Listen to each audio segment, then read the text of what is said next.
Now the topic is Newton's laws of motion.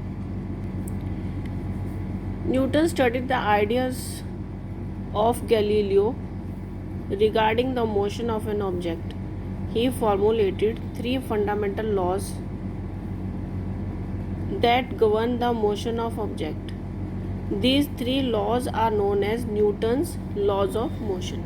Here I will define these three laws, then I will explain these laws in the next videos.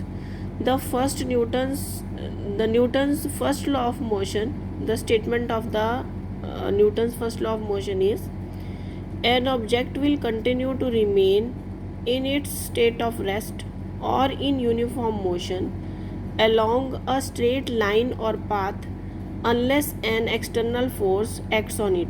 Means the object continues to remain in rest, or if it is moving in uniform motion, then it will continue to remain moving in uniform motion until an external force is applied on it. It was the Newton's first law of motion.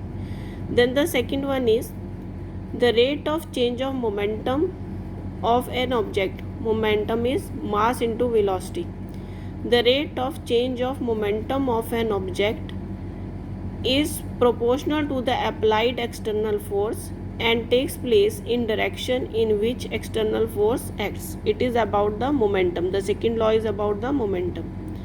Rate of change of momentum. What is momentum? It is mass into velocity, mass of the object and velocity with which it is moving.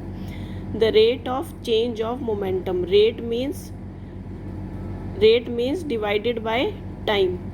Change in momentum divided by time. Rate of change of momentum of an object is proportional to the